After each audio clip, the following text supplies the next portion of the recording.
আসসালামু আলাইকুম গাইস, চলে আসলাম নতুন গল্প নিয়ে। গল্পের নাম অযোগ্য ভালোবাসার মূল্য। চলেন দেরি না করে গল্পটা শুরু করি। আকাশের জীবনের মোড়টা যে এভাবে ঘুরে যাবে সেটা ও কোনোদিন স্বপ্নেও ভাবেনি। দুপুরবেলা প্রখর রোদে বাবার সাথে খেতে কাজ শেষ করে যখন ও বাড়ির উঠানে পা রাখলো, দেখলো গ্রাম শুদ্ধ লোক সেখানে জমা হয়েছে। আকাশের বুকটা ধক করে উঠল। মানুষের ভিড় ঠেলে এগিয়ে গিয়ে ও দেখলো গ্রামের প্রতাপশালী কাদের মেম্বার তার দলবল নিয়ে বারান্দা আয়েশ করে বসে আছে। লোকটার পানের কষ মাখানো দাঁত বের করা হাসি দেখলে কারোরই বুঝতে বাকি থাকে না যে আজ কোনো একটা বড় বিপর্যয় ঘটবে। আকাশ ওর বোন তিশাকে ডেকে ফিস ফিস করে বলল, কিরে তিশা, বাড়িতে এত কিসের জটলা, কিসের বিচার বসছে?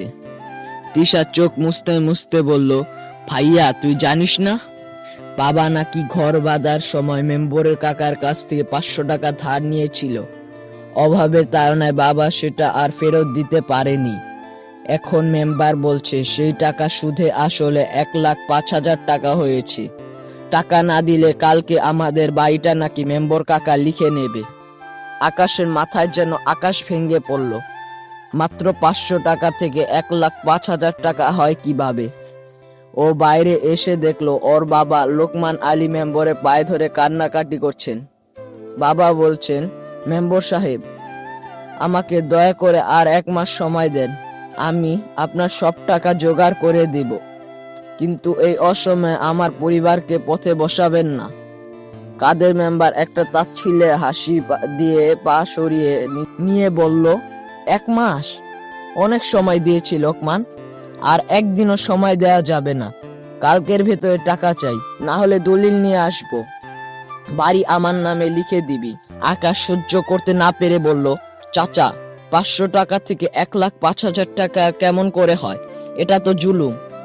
মেম্বার আকাশের দিকে রাগী চোখে তাকিয়ে বলল, বেয়াদব ছেলে, বাপের ঋণ শোধ করার ক্ষমতা নেই, আবার মুখে বড় বড় কথা। কাল টাকা না পেলে তোদের ঘাড় ধাক্কা দিয়ে গ্রাম থেকে বের করে দিব।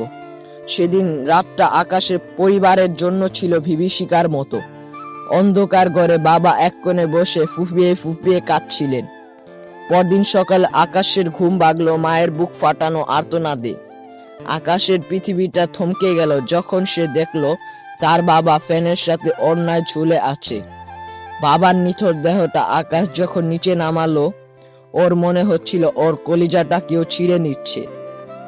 বাবার দাফন শেষ হতে না হতেই মেম্বার আবার হাজির। লাশের প্রতি ন্যূনতম শ্রদ্ধা না দিকে সে কর্কশ গলায় বলল, লোকমান তো ফাঁকি দিয়ে চলে গেল, এখন বাড়ি থেকে বিদায় হ। বাবার মৃত্যুর মাত্র কয়েক ঘন্টার মাথায় আকাশ, তিশা আর মাকে নিয়ে এক কাপড়ে বাড়ি থেকে বের হয়ে এলো। রেল স্টেশনে ট্রেনের জন্য অপেক্ষা করতে করতে আকাশের মনে হলো গরিবের কেউ নেই। ঠিক তখন তাদের জীবনে দেবদূতের মতো এলেন হারুন সাহেব। তিনি তাদের শহরে থাকার ব্যবস্থা করে দিলেন। শহরের নতুন ফ্ল্যাটে আসার পরদিন সকালে আকাশের সাথে দেখা হলো হারুন সাহেবের মেয়ে ফারিহার। আকাশ তখন ফ্ল্যাটের দরজার সামনে দাঁড়িয়ে বাইরে আকাশ দেখছিল। হঠাৎ পিছন থেকে এক কর্কশ কিন্তু মিষ্টি কণ্ঠস্বর ভেসে এলো, এই যে মিস্টার স্ট্যাচু অফ লিবার্টি, আপনি কি এভাবেই সারাদিন দাঁড়িয়ে আকাশ দেখবেন নাকি মানুষের সাথে কথাও বলবেন? আকাশ চমকে তাকিয়ে দেখলো একটা মেয়ে কোমর বাঁকিয়ে দাঁড়িয়ে আছে, তার চোখে চশমা আর ঠোঁটে একটা দুষ্টু হাসি। আকাশ বলল, আমি আসলে আঙ্কেল তো ভেতরে। ফারিয়া বলল, আঙ্কেল তো অফিসে গেছেন, এখন এই বাড়িতে আমার রাজত্ব। শুনুন আকাশ সাহেব, আপনি নাকি আমাদের ম্যানেজার হতে এসেছেন, কিন্তু আপনাকে দেখে তো মনে হচ্ছে আপনি নিজেই কোনো হারিয়ে যাওয়া রোমিও। আপনার চেহারা এত দুঃখ কেন? কেউ কি বিরিয়ানি খাওয়ার কথা বলে চিপস খাইয়ে দিয়েছে? আকাশ কিছু বলার আগে সেখানে ঝড়ের বেগে হাজির হলো ফারিহার বান্ধবী রিয়া। হাতে দামি ফোন আর পরনে একটা মডার্ন পোশাক। রিয়া এসে আকাশকে পা থেকে মাথা পর্যন্ত স্ক্যান করতে শুরু করলো। রিয়া বলল, ওরে বাবা ফারিহা, এটা কে রে? এ তো দেখে একদম সলিড হিরো ম্যাটেরিয়াল।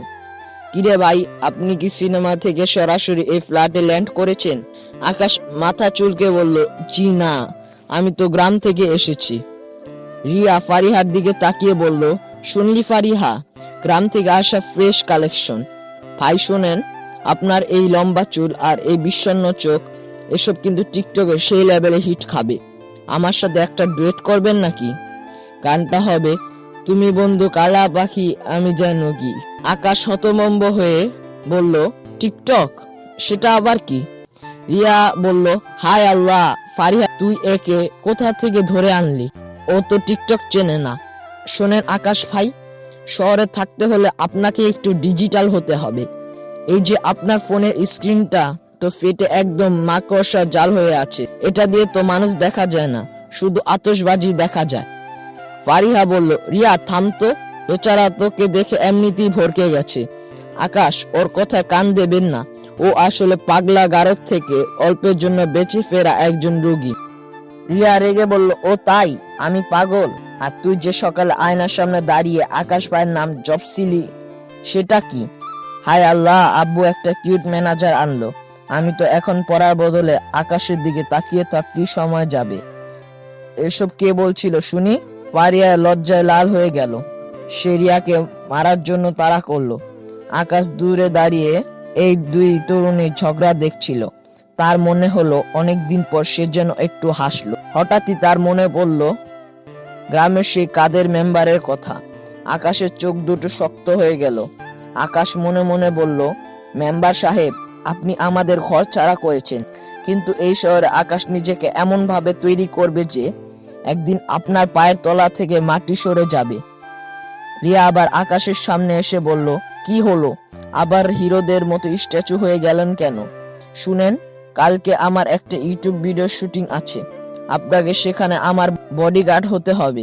বেতন হিসেবে কি খাবেন, ফুচকা নাকি চটপটি? আকাশ বলল, আমি আসলে কাজ করতে এসেছি রিয়া আপু, এসব ফালতু কাজে সময় নেই। রিয়া বলল, ফালতু কাজ? আমার ভিডিও ফালতু? ফারিহা তোর ম্যানেজার তো দেখি একদম জ্বলন্ত আগ্নেয়গিরি। যা হোক, আমি হাল ছাড়ছি না। আকাশ ভাই, রেডি থেকো, তোমাকে আমি সিগমা মেল বানিয়ে ছাড়বো। ফারিহা রিয়াকে টেনে নিয়ে গেল, কিন্তু আকাশের কানে তখনও রিয়ার হাসির শব্দ বাজছিল। শহরের এই চাকচিক্য আর ফারিয়া রিয়ার এই খুনসুটির আড়ালে আকাশের এক কঠিন সংগ্রাম শুরু হলো। সে জানে তাকে টাকা কামাতে হবে, তাকে বড় হতে হবে। সেদিন বিকালে হারুন সাহেব আকাশকে একটা ছোট কনফেকশনারি দোকানে নিয়ে গেল। আকাশ সেখানে কাজ শুরু করলো। দোকানটা ছোট হলেও আকাশ সেটাকে নিজের স্বপ্নের মতো করে সাজাতে চাইলো। তবে সমস্যা হলো ফারিহাকে নিয়ে। সে প্রায় দোকানে এসে ডিস্টার্ব করত। ফারিহা বলল, এই যে ম্যানেজার সাহেব, বিস্কুটের ডিব্বা গোছানো শেষ? আচ্ছা একটা কথা বলুন তো, আপনি কি সারা জীবন এরকম বিস্কুটই গুছিয়ে যাবেন, নাকি আমাকে একটু শহরের দর্শনীয় স্থানগুলো ঘুরিয়ে দেখাবেন? আকাশ বলল, আঙ্কেল, আমাকে কাজ দিয়েছেন ফারিহা, ঘোরার জন্য তো টাকা নেই। ফারিহা পকেটে টাকা বের করে বলল, টাকা লাগবে না, আমার কাছে আছে, চলুন তো আজ একটু পার্কে যাই। আপনাকে পার্কের সেই বিখ্যাত ফুচকা খাওয়াবো, যেটা খেলে মানুষের সব দুঃখ উধাও হয়ে যায়। আকাশের বারবার না বলা সত্ত্বেও ফারিহা নাসর বান্দা। শেষ পর্যন্ত আকাশ রাজি হলো, কিন্তু সেখানে অপেক্ষা করছিল এক বড় বিপদ। পার্কের এক কোণে বসে যখন তারা ফুচকা খাচ্ছিল, তখন কিছু বখাটে ছেলে তাদের ঘিরে ধরলো। তারা ফারিহার সাথে অসভ্য আচরণ করতে শুরু করলো। আকাশের ভেতরে যেন সুপ্ত সিংহটা জেগে উঠলো। সে উঠে দাঁড়িয়ে তাদের চ্যালেঞ্জ করলো। বখাটেদের লিডার হাসতে হাসতে আকাশের দিকে এগিয়ে এলো, কিন্তু আকাশ তাকে এক ঘুষিতে মাটিতে শুইয়ে দিল। সেই মুহূর্তে ফারিহা আকাশের দিকে এক নতুন দৃষ্টিতে তাকালো। সে বুঝলো এই সাধারণ গ্রাম্য ছেলেটার ভেতরে অসাধারণ এক শক্তি লুকিয়ে আছে। বাড়ি ফেরার পথে ফারিহা একদম চুপ ছিল।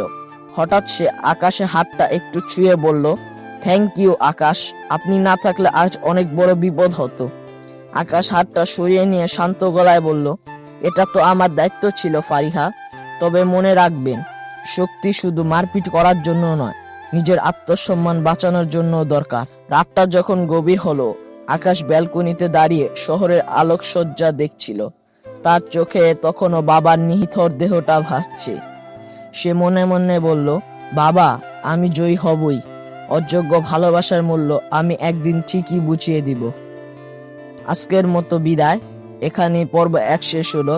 পর্ব 2 লাগলে কমেন্টে জানান এবং আমার চ্যানেলটি সাবস্ক্রাইব করে পাশে থাকুন। আসসালামু আলাইকুম।